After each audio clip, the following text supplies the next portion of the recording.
All right. Hey, welcome everyone. Join us for a little Mograph lunch action. Hal, I think you're muted right Hey, now. There Mac. you go. Hey, Hal in the building. Hal in the building. I always tell folks when I get on like any sort of call, whether it's like a Zoom call or a client call, I usually come in pretty hot, like a little bit animated, because if you're doing animation, you got to keep those Zoom calls interesting, get some like hand actions going on or something. Or people just think I look like a crazy person. Maybe it's one of those few things. Yeah, I mean, every time I've talked to you, it's been a joy. You've been a blast to chat with. You're sweet. You're too kind. Yeah. For those who are just joining us into the room, we'll wait for a few others to before we start. But I think how the last time you and I caught up in person was Blendfest, and so we were just talking a little bit before we started the Clubhouse, just on like how much I miss like the in-person events and just wanting to get back to that so bad to like hang out and see everyone again. Yeah, I think Blendfest was incredible, and I hope to be able to. I mean, I think first things first is even to just see my friends over in Canada here. We're a bit slower to the whole process of vaccination, so yeah. Yeah, where are you? Where are y'all at that moment right now? Are vaccines like I know you started to roll out, or is the general public getting more access to them now versus just the high risk folks? Yeah, I mean, it's still kind of like happening. We're getting the second doses, going in, but I think a lot of us in our kind of 20s and 30s, we still have only one dose. So still ways to go. Our numbers here aren't that high just because I guess we just don't have the population as Sure. most of the other bigger cities for sure. Yeah, it was a mess. It was an absolute mess in the States. Like, there's no other way to describe it. And I don't know if it was the same way in Canada, but I didn't know health and science could become political, but apparently it did here in the States.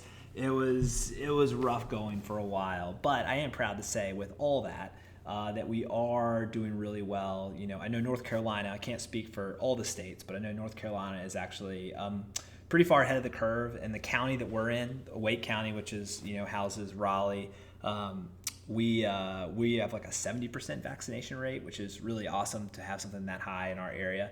Part of it's because of all the universities. We have NC State University, Duke University, and UNC Chapel Hill, all within 30 minutes of one another. And so I know just having education is a major presence in our area. It definitely helps with getting people vaccinated. So we can credit that a lot as well too. Yeah, I'm hearing good things in the States there. So really excited for everyone down there. And yeah, working with the clients in the States, I'm hearing just, yeah, the great things happening with the vaccine. So Nice, amazing. nice. Well, it's about 1 o'clock right now, so I think we could go ahead and get this started as a few more folks start to trickle in. So quick welcome to everyone to another episode of Mograph Lunch. I don't even know what episode we're on now, 16, 17. They start to blend together, but we're having a good time hanging out. Today, I'm joined by Hao Chen, creative director and owner at Linetest. We're so thrilled to have you here, Hao, and thanks so much for hopping on my kind of half-assed podcast we got going here every Friday. No, thank you so much for the invite. It's really exciting to chat with you, and yeah, look forward to this next hour. Now, I first learned about line test, I think, actually at Blendfest. I think it may have been like the first or second one that we came to. I feel like at this point, I've actually met your entire staff just like throughout all the different Blendfests at this point. But y'all have a really great operation going, really fantastic work. So maybe a good place to start would just be talking towards our audience a little bit on kind of, how did line test begin? Like, was it kind of just natural how it came about? Were you like, I'm always going to run a studio? I'd love to know a little bit of background on that. I mean, yeah, it's been such a long time now. I feel like it's been like 12 or so years. And I mean, I guess the idea always started from school. Like back in the days, there was PSYOP, and I don't know if anyone knows, but Global Mechanics here in Vancouver. And those are kind of like the starting studios, and we're like, wow, you can actually like take animation and do all this crazy stuff with it. But at that time for me, I was in art school here in Vancouver, and I was studying animation.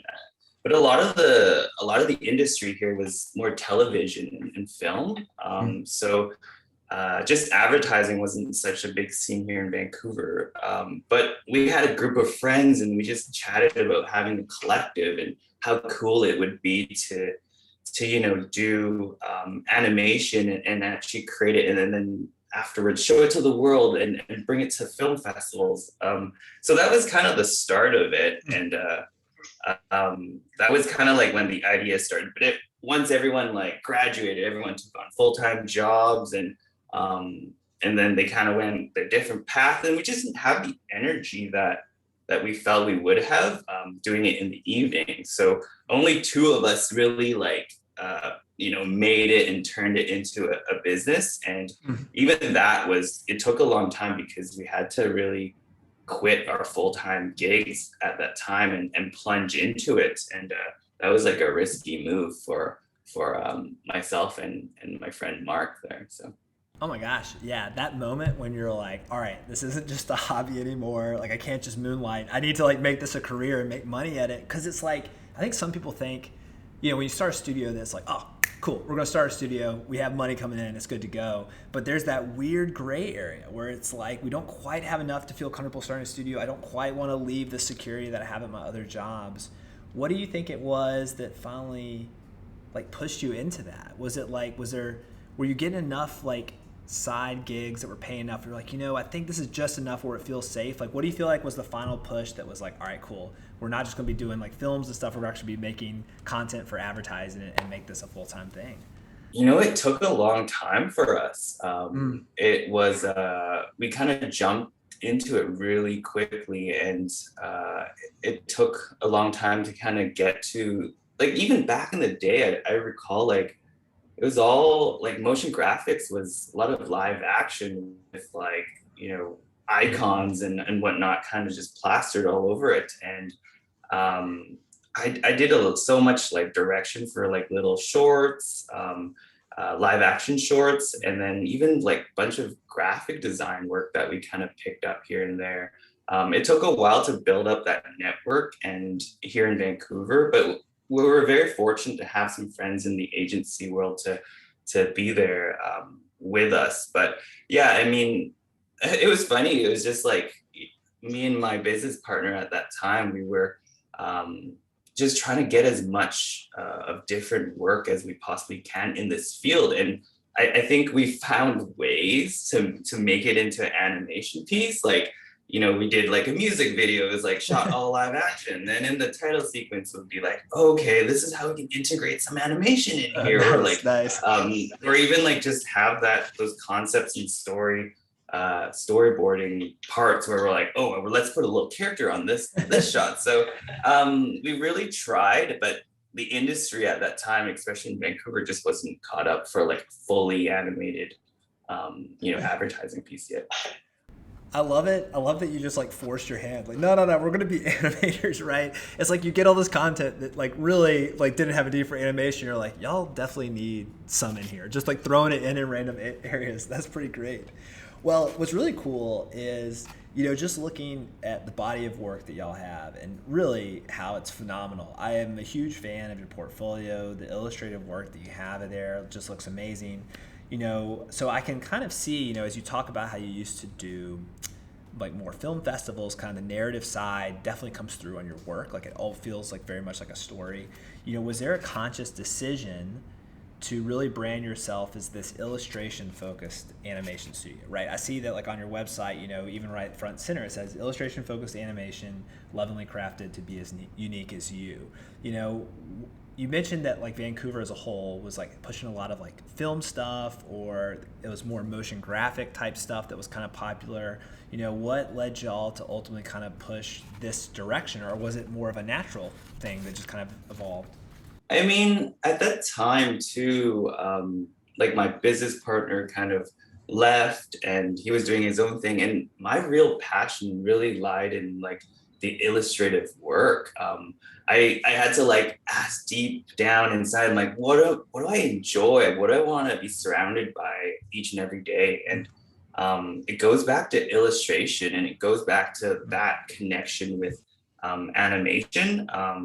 And I think once we knew that, then obviously like pushing that that type of work that we do, and also I guess branding ourselves in that way got us the work that I was really excited for, and having a team built around that strength was incredible. And I think what's funny is we always get pegged into like you guys do 2D, and that's what we Right. do, but it it's not I don't think it's about that at all. It starts from the illustration, and how like illustration could be so many different styles, so many Right. beautiful elegant styles, and it could be anything, right? Like that's just the starting approach, our illustration, and then it could move into so many different styles. We integrate 3D in so much of our work, but no one really like sees that or understands that. And but I think that's when we're like, all right, we did a good job, because they can't tell. Right. Like I want them to just feel like, whatever animation we used was elevating that illustration off the page. So yeah. No, that's really cool. And like to your point though, I know exactly what you mean about, feeling pigeonholed sometimes, because as a studio, I mean, everyone wants to make different stuff. Like you get good at something, you get good at like your bread and butter, but we're all as creatives trying to push our craft and what we're capable of doing.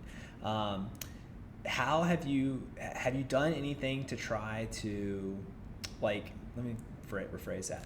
Like, do you like that people turn to you for this more illustrative look, or as you look ahead for Linetest, are you trying to shift it a little bit to like, broaden it or broaden the styles of portfolios to people thinking about you in different ways? Or have you given much thought to that at all yet? I love it. I love Yeah. when people reach out to us about for illustrative work, because I think, like I said before, the range of styles can be so crazy, right? Like it could Mm-hmm. be super cute all the way to super beautiful and elegant. And so I think the range of styles in illustration is very broad, so you can do so much different type of work. And yeah, I think at this moment we're just very focused on that, and seeing where that goes. Nice, that's great. I know when Corey and I first started Dash, people can look at our studio right now and be like, all right, cool, Dash has got it together. They got a plan. They know what they're doing to a certain degree. But, it's always funny when I look back, like the first 2 years of our company, we were just figuring so much stuff out because we kind of came into it with this background of design and storytelling and kind of figure out the business. Once the studio got going, so you all, we're doing these sort of films, and you're like, this can be more than just a passion project. We can start a studio, start doing this and actually making money. Was there a conscious goal about where Linetest should be going and what you were trying to grow into? Or was it kind of just like naturally evolving and kind of year to year you were kind of thinking about things? Like, I guess so, was there more of a plan on like where you want to be or where you're going, or was it kind of just more of a natural evolution?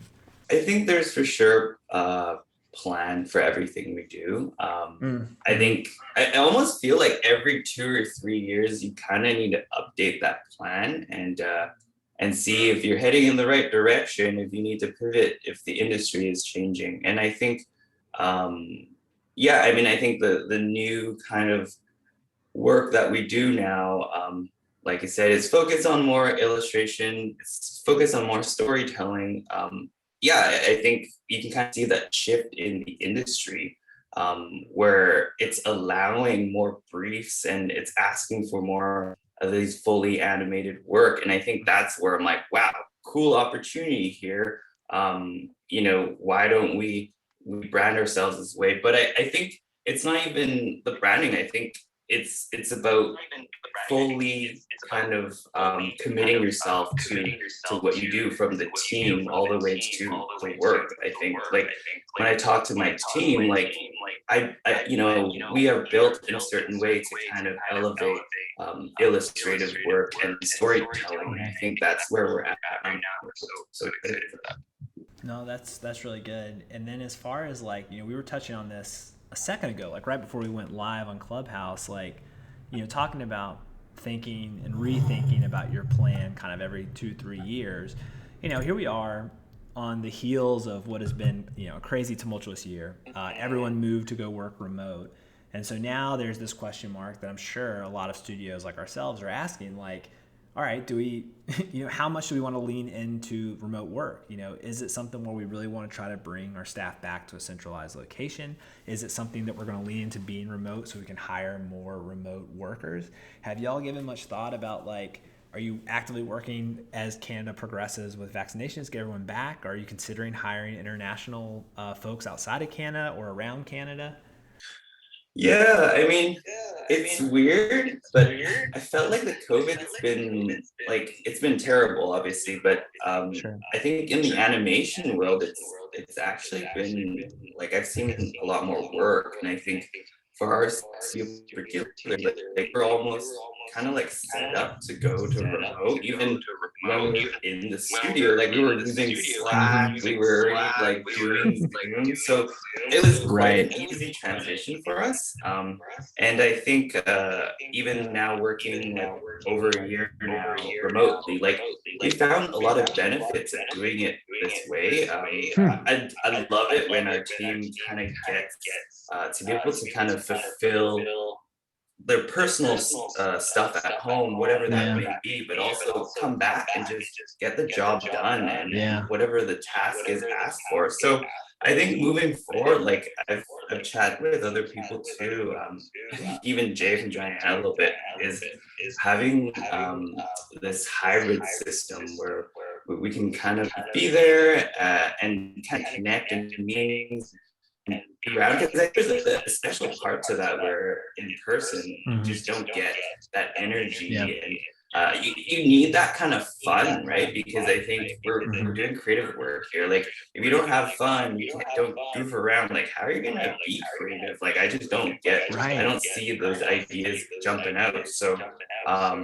yeah, I think if we're able to achieve that and have the mix and be able to provide our team like the best place to come together but also work at home and get stuff done, I think that would be incredible, and that's what we're aiming for.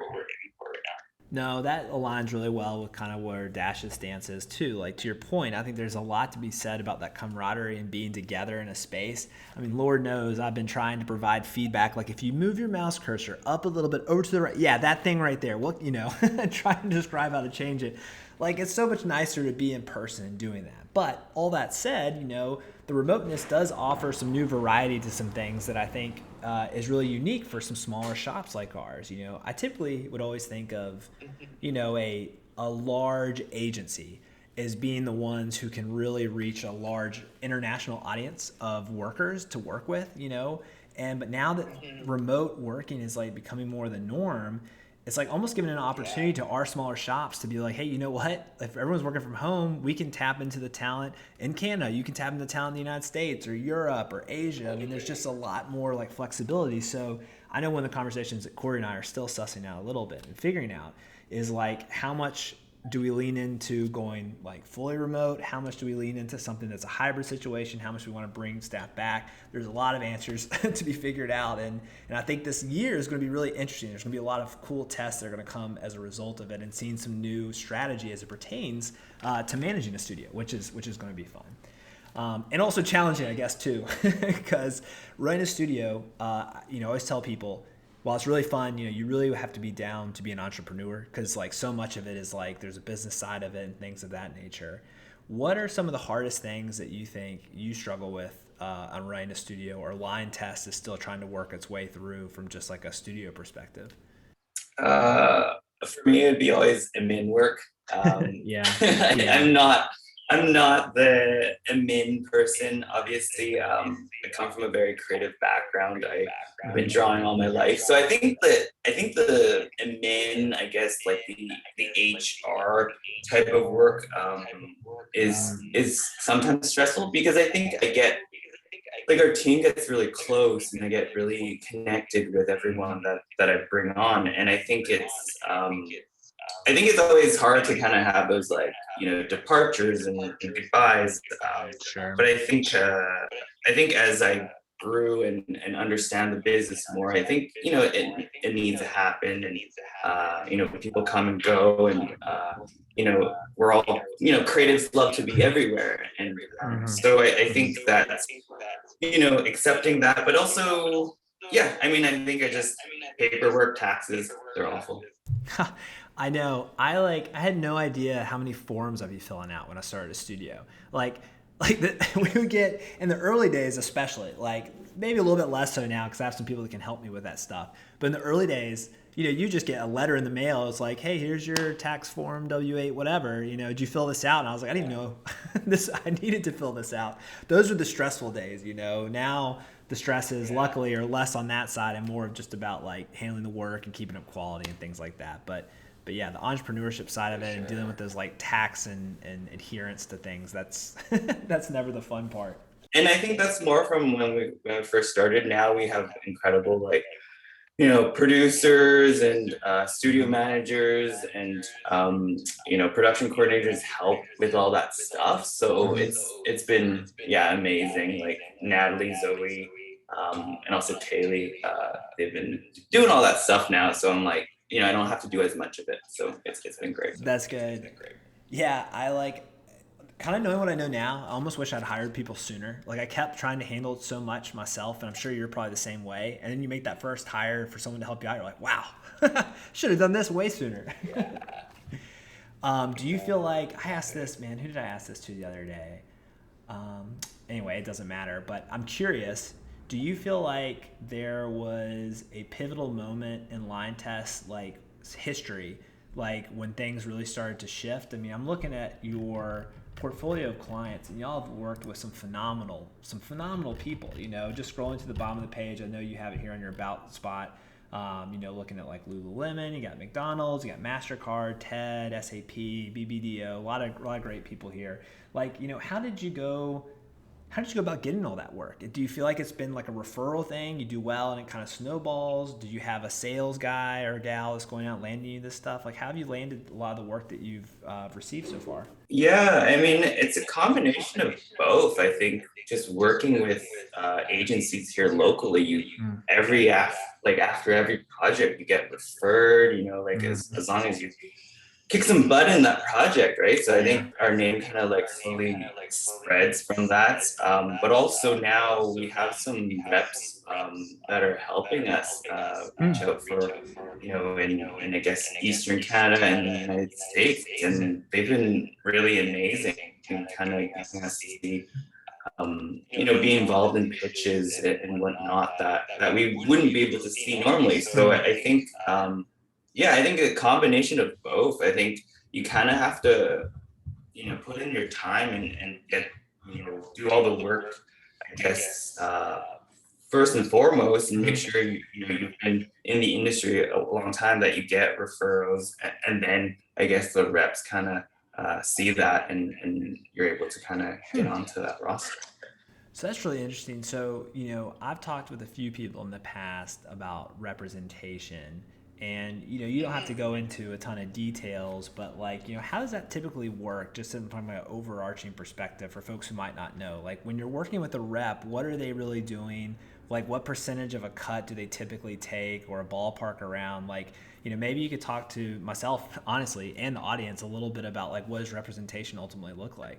Yeah, I mean, I think for us, I think the key was, getting reps in the United States. I think that was a market that for us, we weren't able to get into for a while. So having people that's been there, I guess, the agencies, they know what it's like down there in New York and San Francisco and, in Chicago. Like, I think it's important. And I think what they do is they have these great connections, and they're able to connect the client with us, and it's up to us to kind of, whether win the pitch and really kind of get their trust to be able to take on the project. So I think, they've been incredible, and generally reps would take about like the average, I guess, like the 10% range. But they're just such incredible people, and I love working with them, and getting us to be able to see projects that are really not only like bigger budgets, but they're really like aligned with what our studio is all about too. I think that's been helpful, because like sometimes when you get inbound requests, it can be like anything and everything, and I think the reps just do such a good job kind of filtering those out for us. Well, that's really interesting. And, I feel like reps too sort of help when you're not situated in a major market. Not saying that Vancouver is not by any means, but like, particularly in the US, you think of like New York, Chicago, LA, that like if you have a presence there and you're actively working there, then maybe you could swing without having to have representation. But when you're in a smaller market, making that transition, I feel like is pretty important. So that's really cool. That's good to know.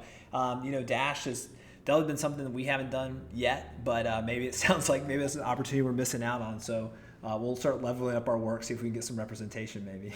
We'll see. Yeah. All right.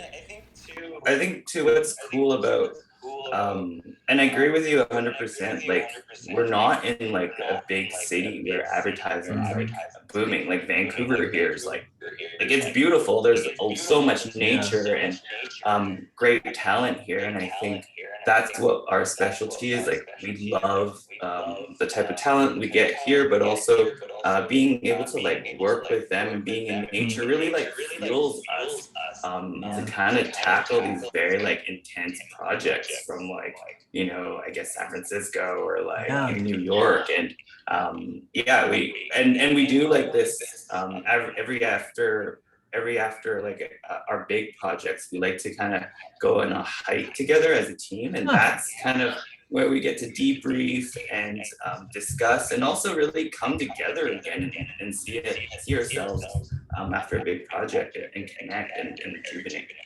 Next time I'm coming out to Vancouver, you and I are going hiking, because when I am not in the studio, that is 100% what I'd love to do. Like North Carolina, don't get me wrong, we've got some good hikes. Raleigh's about 2 hours from the beach, about 3 hours from the mountains.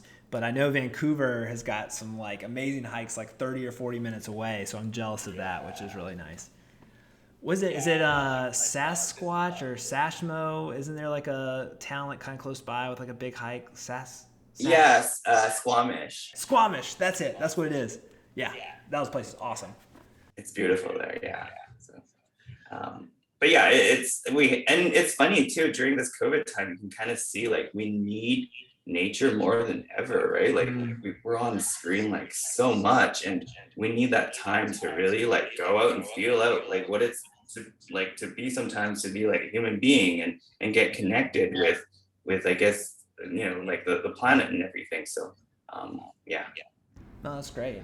What do you feel like? That's a good question. Like, I think when you're a smaller shop in particular, kind of like ours, there's definitely maybe a stronger sense of culture and kind of what you bring to the table. Like, what is the Linetest kind of culture like? I mean, I get the vibe that it's a very outdoorsy type crew, but I don't know if you had to describe y'all's culture. What do you think how would you describe it as?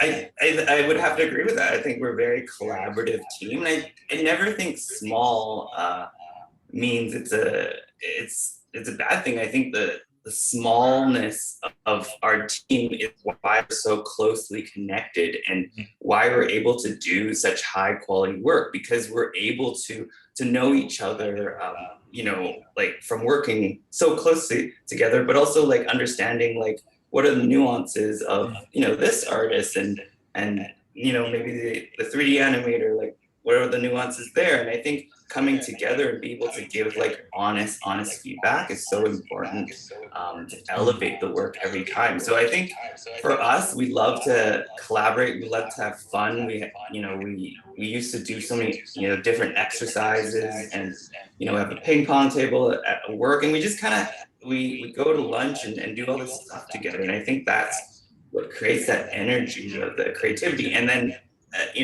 like I said, we do like to go hikes. We like to relax. We really like to kind of come together and experience Vancouver for what it is. I really enjoy this, because this is what these experiences and these kind of connection with nature is what we bring to the work. And you can kind of see it in a lot of the pieces that we do. So. No, that's so cool. And like, I am a big advocate for exactly that same thing, that like just because you're smaller doesn't mean that there's a lapse in quality or anything. In fact, I have found with our clientele that they prefer it. When we first started, this is kind of embarrassing, but I'll say it out loud. When we first started, we would like try to hide how small we were, like particularly when it was like just Corey and I. we'd be like, we'd say words like, yeah, let us regroup with the team, or we'll get back to you after we chat with everyone. Well, yeah, everyone was just courting me. There wasn't anyone else, and we kind of hid this from the clients because we were always so afraid that as soon as they found out how small we were, that they would bail. They wouldn't want to work with us. But we later found out that all the clients knew how small we were, and they all appreciated that because it's not like they're just getting passed down, that they're just another, cog in the wheel. It's like, no, like you're working with Hao, you're working with Mac, you're working with the owners. We're all invested in this stuff. And I think people really appreciate that like bespoke nature that comes with it. And so then once you start leaning into it, then you're starting to pair yourself up and working with clients who really appreciate that. They want that local touch. They want that person who's going to give it that handcraft. And I think you're right on the money. And how that culture, how Vancouver influences your style and comes out in the work, I think that's really great. I think it's really important in the work that we do, For sure. And I think, like I said, the small part is what creates that high quality. Like that's where the passion and love and people are invested in the work is gonna bring that to the table. And even just looking at some of our projects, like some projects, sure, it's gonna be like 4 people on it, but other projects we've had like 30 people on some projects. And I think that's what's connecting with the COVID thing, is that's what's exciting about it, is there's this ability to bring on a way bigger team globally, specifically for what that project requires. And I think that's what's exciting about it, is that ability to scale up if you need to. Yes.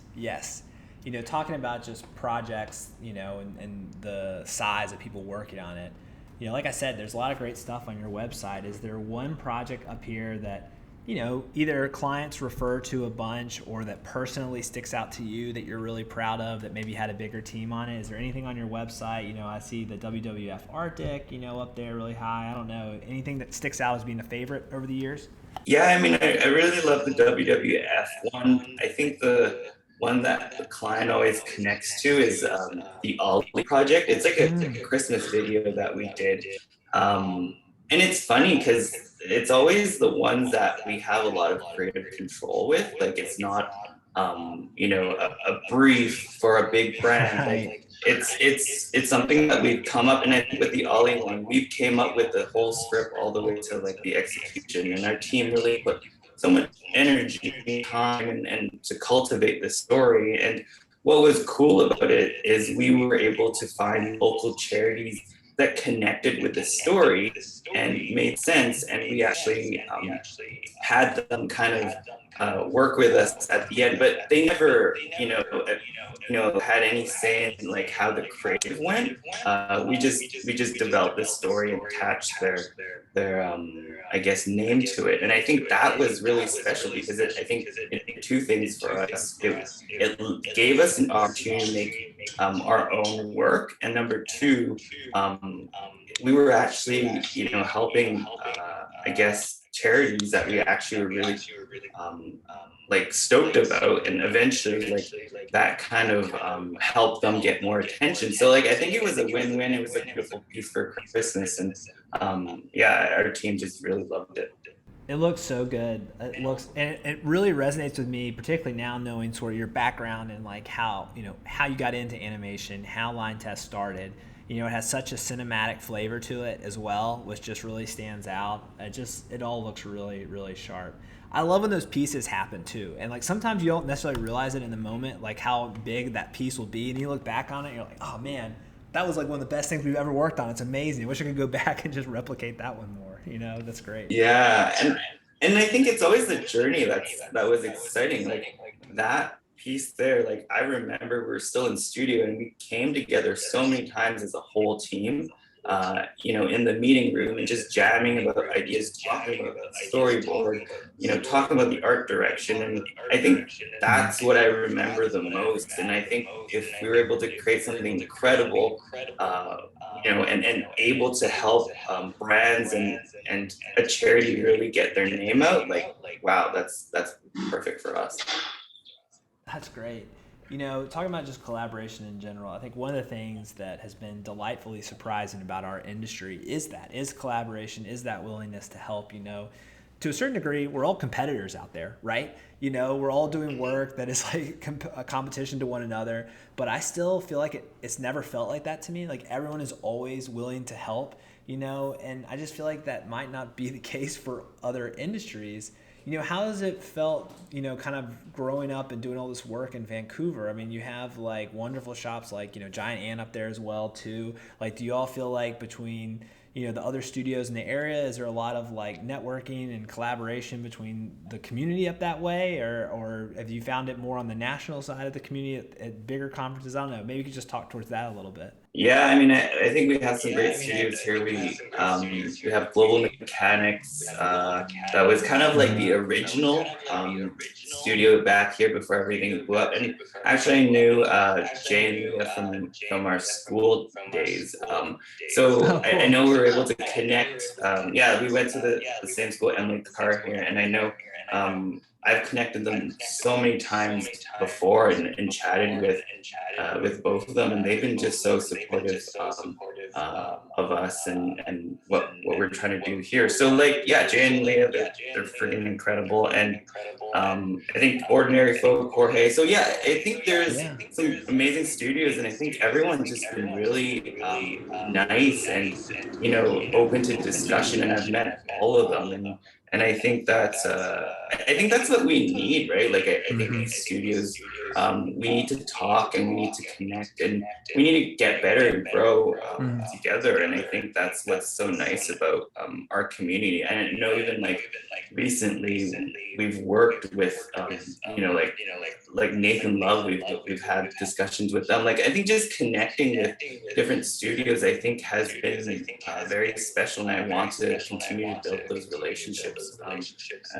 as we grow. No, it's really, I mean, that's so well said. Like, just thinking about how much, it's the same here locally for us as well. In fact, there's like, here in Raleigh, there's another group, Myriad Media, who does some fantastic work as well. And chatting with them, we're actually collaborating on a project with them, which is really cool to get like studios collaborating with one another. We always think about like hiring different freelancers, but like, I'm looking forward to this future of like, all right, well, if we're going up against this massive agency, we're going to get the Dash Linetest combination to go in on a pitch together to get something. I mean, that stuff sounds so fun to me, and I just feel like there's going to be more of that, partially because I think brands are recognizing that they can do a lot more in-house. I think back in the day, folks would be like, we're going to farm everything out to an agency. The agency can handle everything. But now you have these like really competent marketing teams who are like, we just need the motion side, or we just need branding, or we just need a web design. And so instead of throwing it all to an agency, it's really opened the door, I think, to smaller shops like us to say like, hey, you know what, we can be your partner in this direction. You don't have to go to the huge agency. And so I think there is going to be more opportunities for like that cross studio collaboration, which I think is going to be really fun too.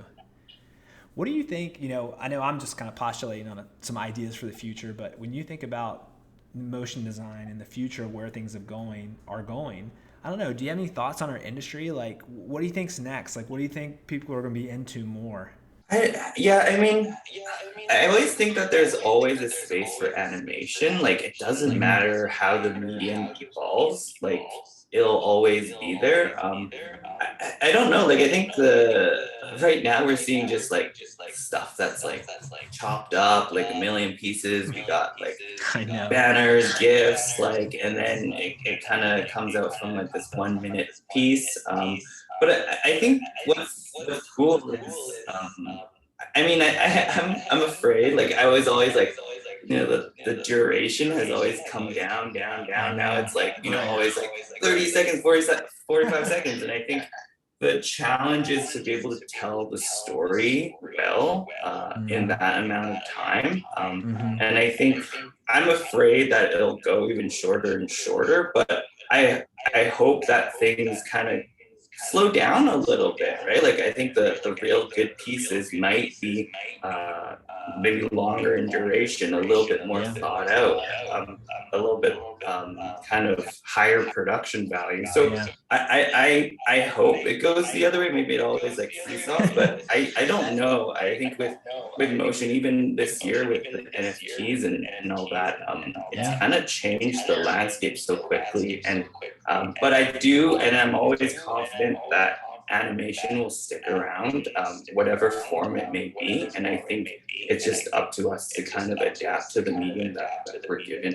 No, that's really well put. I think you're right. Like the stories that come with animation, the narrative, the what we're trying to say, like there's just going to be a need for that. Now, what that ultimate deliverable is might shift, and if I have to make any more one by one cut downs, I'm going to lose lose my rest of my mental capacity. But yeah, I think you're right. I think animation, I think we're all, everyone who's listening, so lucky to be in this industry, because I think about where things are going. It's only going to become more digital. The question mark is going to be like, what technology are we using, and how are we telling that animated story through that new technology that everyone's using, which is going to be interesting. Do y'all do a bunch of like R&D stuff? Like, I know a lot of folks our studios will have like some side projects. Like I was talking to the guys at Identity Visuals the other day, and they were talking about these side projects that they invest into, or they just came out with that new like short film that we saw, the little teaser. I don't know. Do y'all do anything on the side to try to keep up that like creative capacity, or to keep pushing, exploration? Yeah, I think for sure. I think there's always this like downtime, and we've already like every year we plan to have big projects or even very small projects ready to go when there is some downtime. I think it's sporadic though. Like it can get really really busy, and we don't get to think about those planned out projects for a while.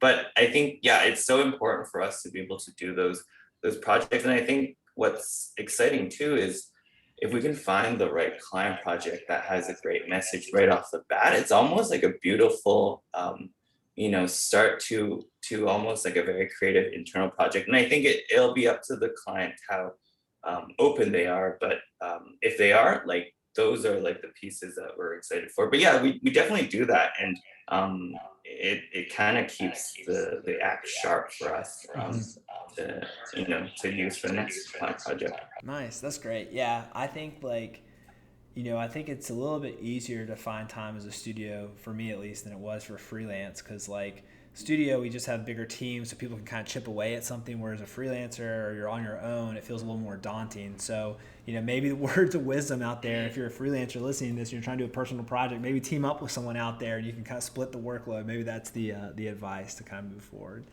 Well, let's see. We got about like 15, 20 minutes left. We did do a social poll to see if anyone had any questions. And of course, I want to open up to our audience. If anyone has a question about Linetest or for Hao, I'd love to hear from you. But while people are thinking to see if they have a question, a couple that we got from social media is, let's see, what does it take to work at Linetest? So if you're looking for someone, what does it take? What are you looking for when you're trying to hire maybe an animator or designer or someone? I think it's funny, but like I think recently we've kind of like really upped our game in hiring. It's gotten a lot more difficult, I would say, and we're very kind of methodical in the process of who we bring on, because it's like we have such a special team, and we want that individual to really add to it, right? So I think not just only is it technicalities that we are looking for, we want to make sure that this individual, this personality really kind of adds strength to what we actually need. Like our team is built in a certain way, but any person that comes on, they need to have strengths that actually help out what we're looking for, right? And that could come in like their style really needs to match, and their sensibility is also another thing that really needs to match with us. And I think we're looking for like this kind of beautiful technical savvy individual, and also personality wise, they really need to have a great personality, loves the nature, and all these other qualities that really make me and also everyone on our team want to be around them like 24/7, or Zoom with them every day, right? So Right. Yeah, and I think you said it too, but they got to be a good hiker, right? Like you got to be able to hold up on the hikes, Perfect. All right. Well, I got a question here, Hal, from Patrick Gallagher. Patrick, I'm going to turn your mic on, and feel free to ask away. Welcome to the conversation, Patrick. Hey, y'all. Thanks again for joining us for Mograph Lunch. As a reminder, this is just the first part of a longer conversation that happens every Friday at 1 p.m. Eastern Time on Clubhouse. We'll continue the NPG conversation as we talk about news, projects, and general industry advice. And then we'll open up the door on Clubhouse to answer questions live, interact with some of your peers, and get to know some of the folks in the industry. Follow the link below for more information, and we will see you next week.